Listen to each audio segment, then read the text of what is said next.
yeah, they may not need to, look you right in the camera. Maybe they process things better if, yeah, they're writing something down, or, they have a little fidget, spinning wheel, or, any sorts of those things to help give them that focus on, what works best for their brain. And, making sure that we let them know that's okay. Like, we're not judging them. We're not gonna, be like an angry parent saying, you're not looking at me, you're not paying attention. Like, no, like, we get it. We get that, everybody learns differently. And just because you're not looking at us doesn't mean.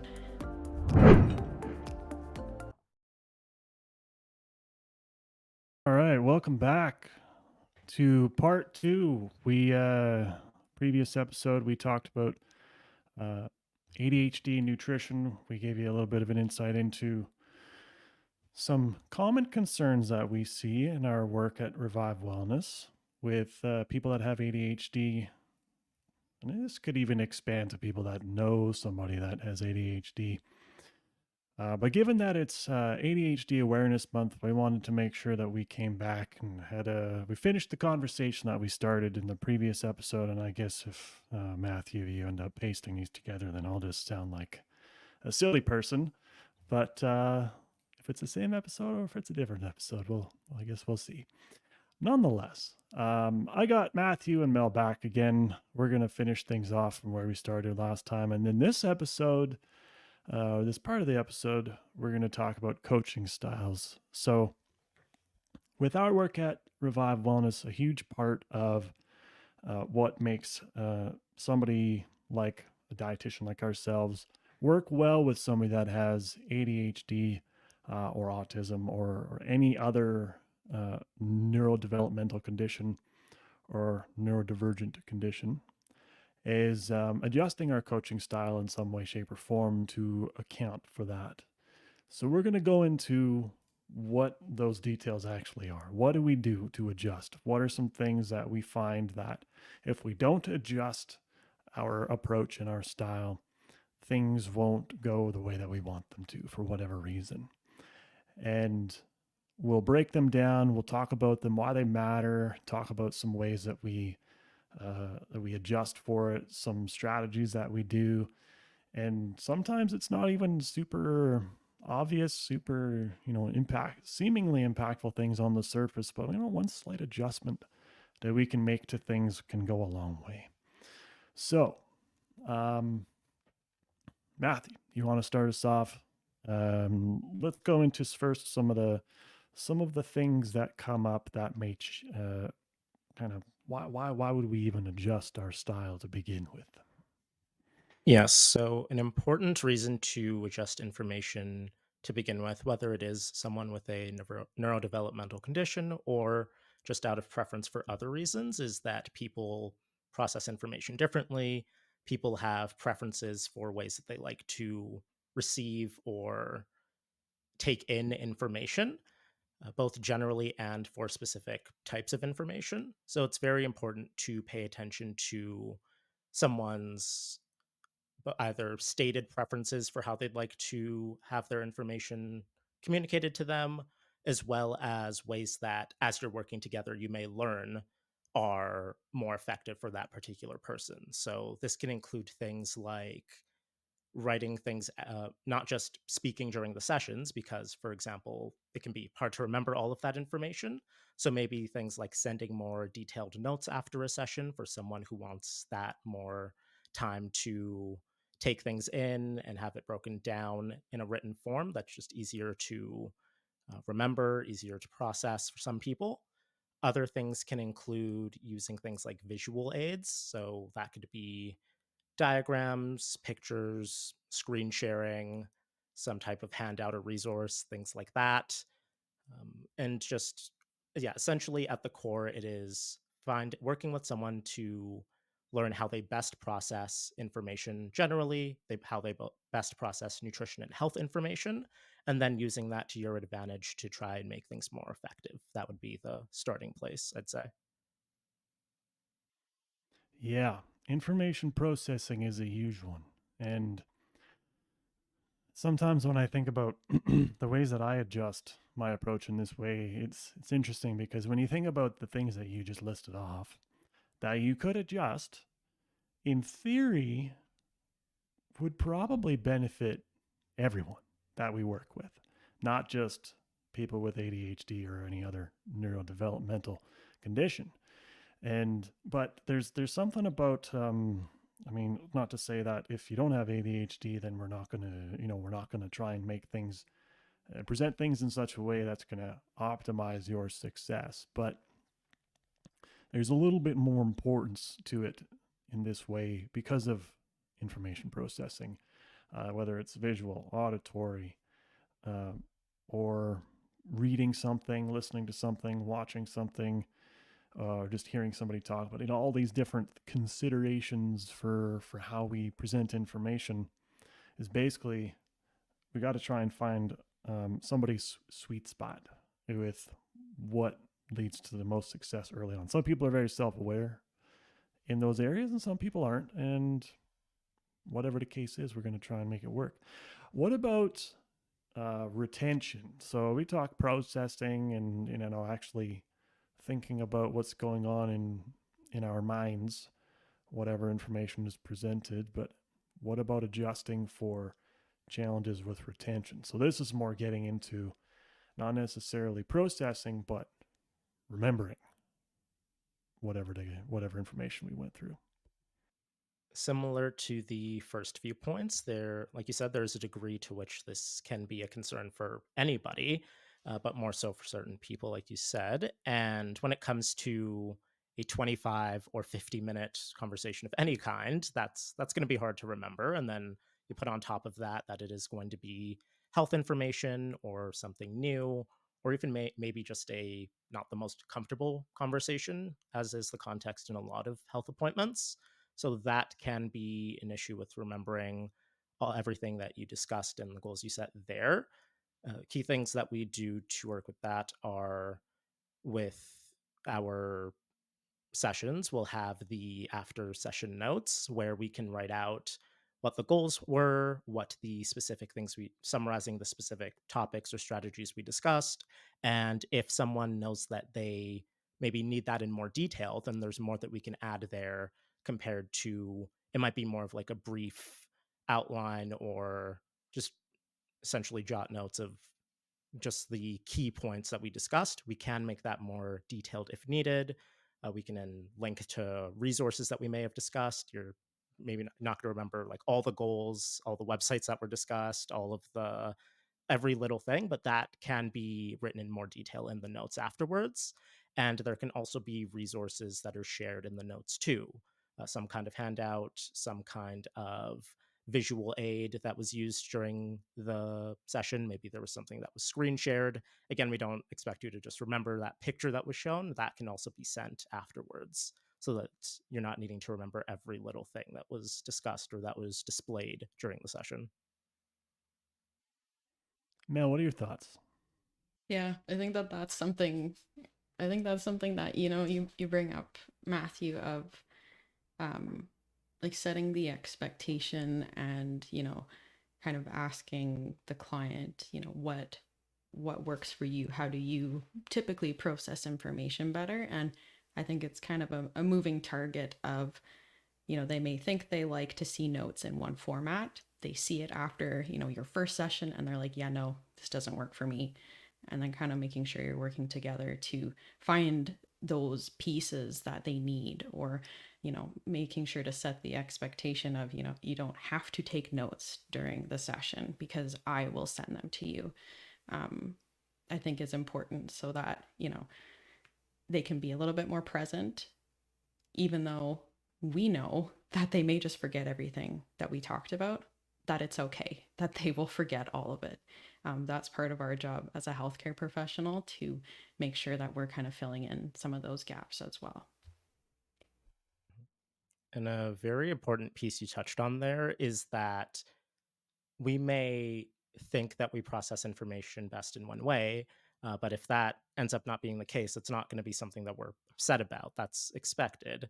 It's even if you consider yourself, let's say, a visual learner, or even just using school as an example, you may find that in some classes, some forms of there were some classes where maybe studying one way or learning one way worked better for you, but that did not work exactly the same in every single class because every class was presented differently.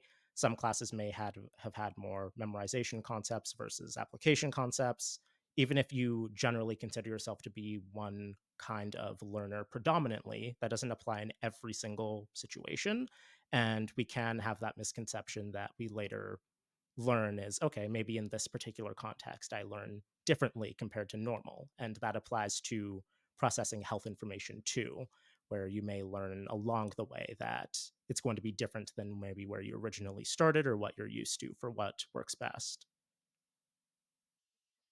Yeah, a point that you mentioned, Matthew, I think that's a cool one is we think about classes in school or university courses or whatever courses people take, the difference between regurgitation and memorization and something like an application or understanding based approach, which is oftentimes, if we can try and tie a goal or a piece of information or a concept or whatever we're going through at the time, tie it to a little bit of a deeper understanding. Doesn't mean we have to like go down every single rabbit hole top to bottom, because that'll just take way too long and swamp somebody with more information. But in an attempt to present a piece of information differently, is to, instead of saying, one concept is good, eat half your plate vegetables, as an example, as a common one. This is a random thing I thought of.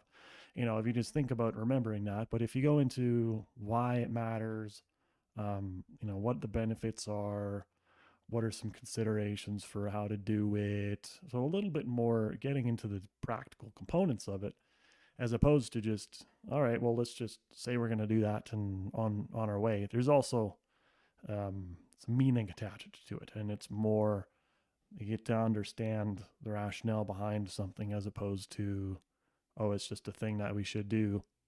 And then that's where I find that a lot of clients that come to me that are, they may even understand why, they understand what to do when it comes to nutrition. They know what, in general, balanced eating looks like. But for some reason, they're not actually able to execute it consistently. Some of those types of things can help if it's just oh, you should do it, but it's just a thing that people say. As soon as we dive one or two or three levels deeper, then we start getting into more important pieces that somebody can actually latch on to and do something with, which can open up a door that they might have not even were known was there. I think another piece that you talked about with regards to how we send notes. I think, yeah, Mel, you mentioned like some people that are just scrambling, writing notes down, and I think on our side we see a lot of different people that we work with, so we tend to see patterns for how different people operate in sessions, outside of sessions. But we can never forget that some people, yeah, they don't need to write things down, and if you give them permission to not do that, they'll actually perform better in the session and outside of sessions. But if that person actually processes what's going on better, maybe they're like a doodler or whatever else, they don't always need to be looking at the camera and like having full eyes on what we're doing. They can, write their own stuff, but we'll still send them a stuff, information, notes, screenshots, whatever else afterwards. Um, but as long as we're always keeping an eye on those things in sessions with clients, then we're never accidentally taking a way of processing information away from somebody without realizing it. Yeah, I think that's an important thing to kind of consider with, yeah, I guess the words that I used of, being present in the moment, because like you said, it can be different for each person and, how they process things and how they learn things. Yeah, they may not need to, look you right in the camera. Maybe they process things better if, yeah, they're writing something down or, they have a little fidget, spinning wheel or, any sorts of those things to help give them that focus on, what works best for their brain, and, making sure that we let them know that's okay. Like, we're not judging them. We're not going to, be like an angry parent saying, you're not looking at me, you're not paying attention. Like, no, like, we get it. We get that, everybody learns differently. And just because you're not looking at us doesn't mean that, you're not paying attention. That's a fast track to never see that client again. Do that. Yeah, just scold people. Always a good, yeah, we'll never do that. And I think because historically speaking, I mean, healthcare professionals are in a position of authority.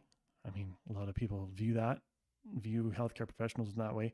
Maybe not always the case for dietitians, though, but still, nonetheless, we are a keeper of knowledge and information and experts. And so there's this sometimes imbalance of like, oh, I need to pay attention. And, as soon as we humanize the experience and make it seem as, no, we're not just going to lecture people or talk down to people or whatever else, that gets into this whole separate thing around managing somebody's prior experiences that they bring to us. Because a lot of times people have worked with other practitioners or done other stuff with other healthcare professionals or even non-healthcare professionals.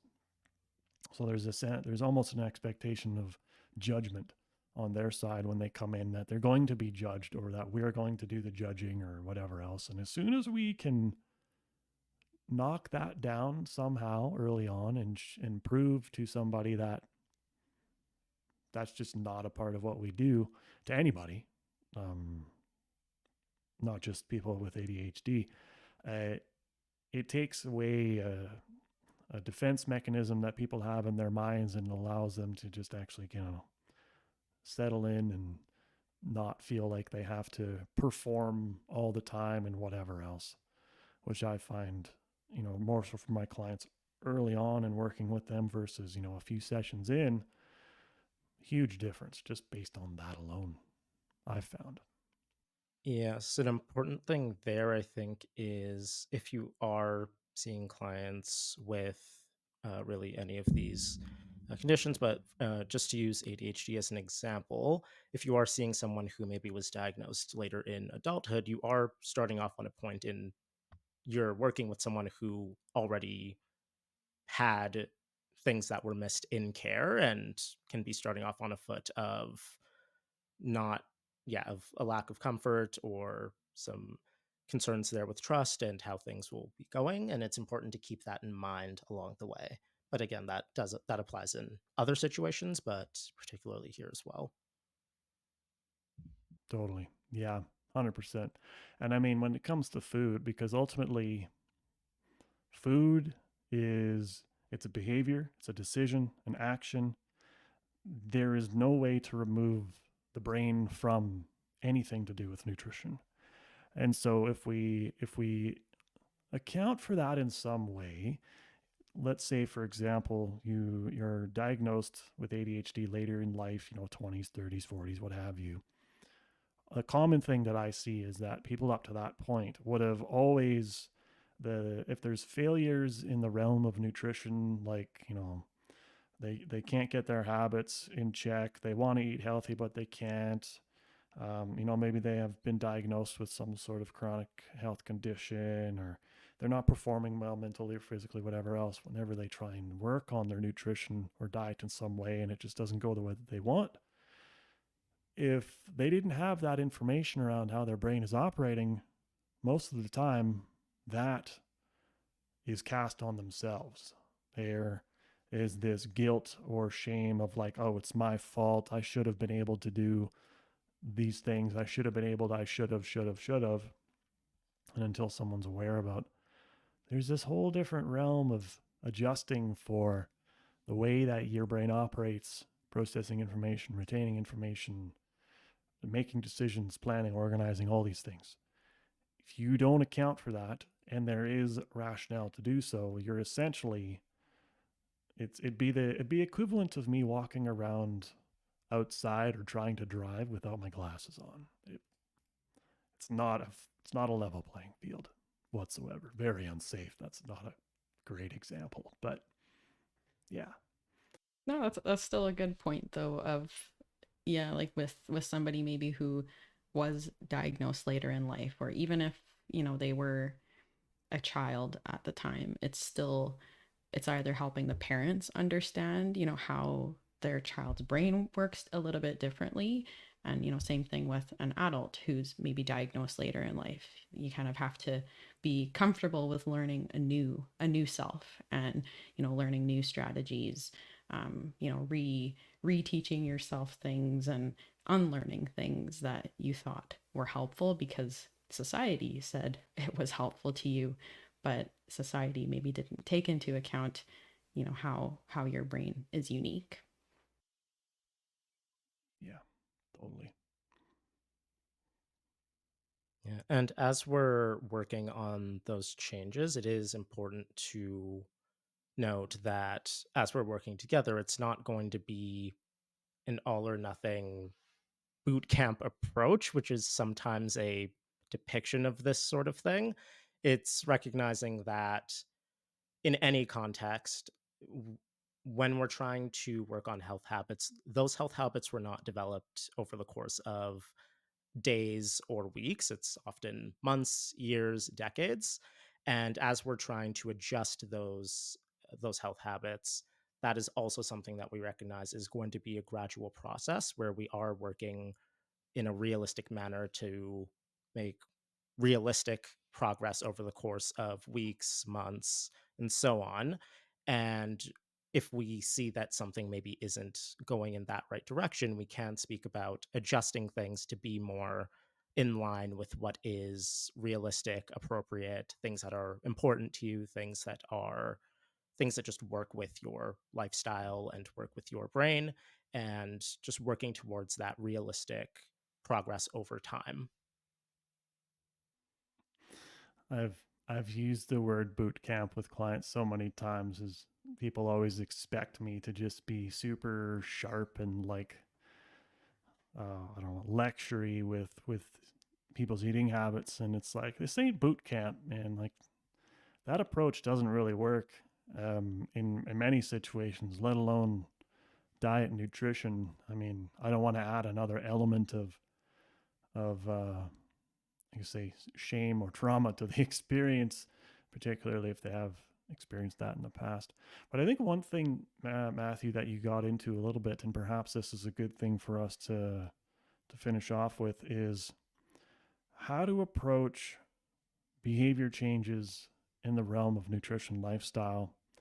Um, you got into something around goal setting and then making adjustments in those ways, but a key part of a journey for somebody is understanding not only information processing and retention and all those things, but in decision making and organization, but it's motivation and what pulls somebody forward into doing a thing.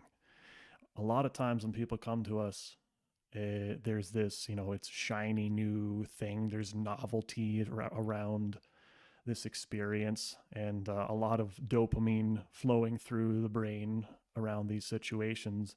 And dopamine drives a lot of behavior activity, decision making for people with ADHD because there is some indication in the literature that ADHD brains operate off of dopamine a little bit differently, or maybe a lot of bit differently than somebody without ADHD. But that challenges things later on because if you're working with a client for so long and then the novelty wears off, but there's still meaning and purpose behind what we're doing, we got to find a different way to push somebody forward and continue progress moving forward, but then also teach somebody how to do that along the way, as opposed to just, be the silver bullet of a motivating person. A lot of people refer to this as accountability, which is helpful, but only in a case of whenever, you know, around sessions and stuff. So, is there things that come to mind, either Matthew or Mel, that we do to help in these situations where we're past the point of novelty that's driving somebody's desire to change or motivation, and they still want to, but we got to find a different tactic? Such a deep question. I feel like part of it is about, communication mainly because we as healthcare professionals may be able to, there's some signs that something isn't going right. Maybe this the client keeps canceling sessions and trying to dig into the why behind that and then learning, oh, it's because they're bored now and they're not feeling as motivated, they've lost that dopamine. So part of it's on the client to make sure that you're communicating with your dietitian to say, hey, like, to be frank, this is not working for me, can we try something um, to then kind of, yeah, come up with a bit of a new game plan, whether it's using some different digital resources, doing an in-person session instead of virtual. Like there's a few different options for sure.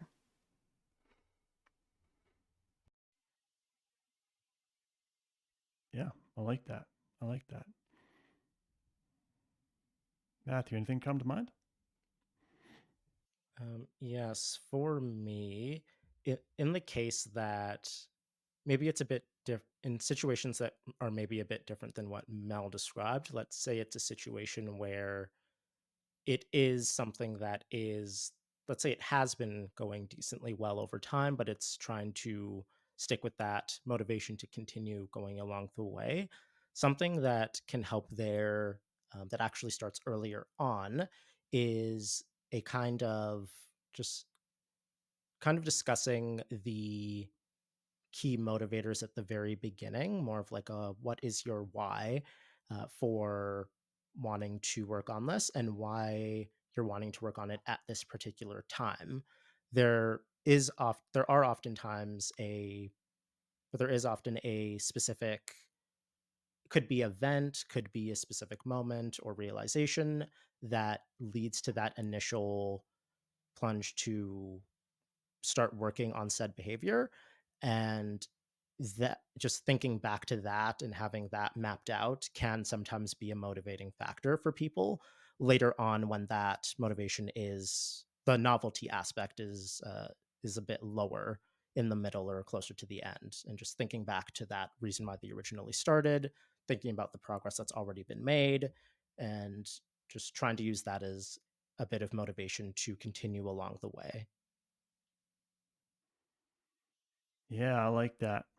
I think a key piece too, and this is something I do with my clients, but I always encourage them to do it themselves, is to write that, document it down visually in words, typing, writing, whatever, those things you just mentioned, so that at any point where you may forget, you know, the key reasons why you started this journey in the first place, for whatever the rationale is behind why it happened. But then if you have that written down somewhere, then you can go back and look at it. And that will also be a helpful thing to help you, like, oh yeah, I forgot about that. Because you get so deep into something, and then you've been in it for so long, you forget some things that you originally thought about at the beginning. And bit by bit by bit over time, perhaps another thing that can happen is, because small changes over time we don't necessarily recognize, if that also led you to then walk a different path than the one that you were wanting to walk in the beginning, but because it just happened so incrementally over time. And this happens all the time. There's no, like, you're wrong for doing it. It happens. That's just how things work sometimes. Coming back to the original things you were wanting to do can sometimes correct course a little bit, reframe, reorient, remotivate sometimes. For longer packages with clients, I'll do this where we have that up front, that exact thing you just mentioned, Matthew, about we have a list of things they're wanting to work on, motivating factors, what's the why behind this, as deep as we can get. And then, a couple months in, halfway through, or whatever is most meaningful, we'll come back to those things and make sure that we're still on the right track. We need to change them, revisit them, complete them, because then we can always make sure, at least for our purposes in our work with clients, we can make sure that I'm still on the right track with the client too, because sometimes that happens for me as well, and it's my doing, not the client's doing. Um, but the other things, I mean, you can go back and listen to the last episode. We talked about different ways and strategies of adjusting your environment in different ways, and sometimes you just got to find a way to either gamify the experience. You got to find a way to alter your environment in a way that can make doing the things you want to do easier in the realm of nutrition and food and diet. Um, Even if you have the things that we've just been talking about in place, you know why you want to do it. Sometimes it still doesn't happen, and sometimes you just gotta sit with that, and that's just how it is. Or there's things that you can do to adjust. Sometimes we'll use different tools. Sometimes we'll change the way information is presented. There's even apps that you can get if sometimes you feel like you taking a process that you would normally do in your mind and having an app do it instead, which is a great thing that we offer at Revive Wellness is my Viva plan, because it does meal planning automatically, and it presents you with meal ideas, and it's all personalized and they're balanced, and it's a way to make it so that you don't have to come up with them from scratch, sitting at a table with a blank piece of paper or a blank note on your computer, just going, what do I want to eat this week? Sometimes it can be more frustrating than just having a bunch of ideas thrown at you and saying, ooh, that sounds good.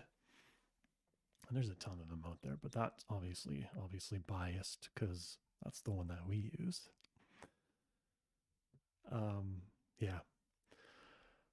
Once again, I feel like we could talk for hours on this. Any last points related to that subtopic before we wrap up from either of you, Mel or Matthew?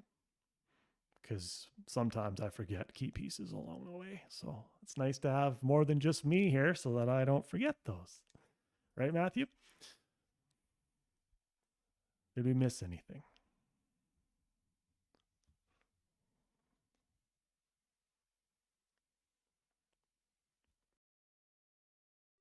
Yeah, I think the thing that, resonates is the why, and, reigniting the why behind, yeah, why you're seeking nutrition support, and yeah, making sure that you're working with your dietitian or any other healthcare provider so that you get the best care possible.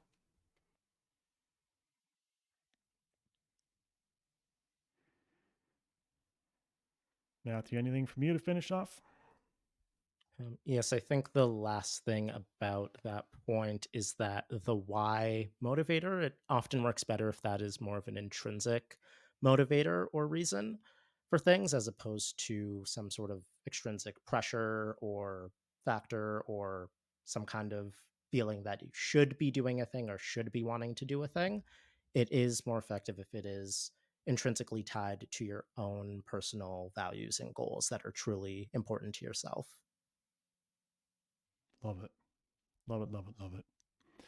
Well, if you are at this point, and we appreciate you making it this far in our episode, whether you're watching or listening.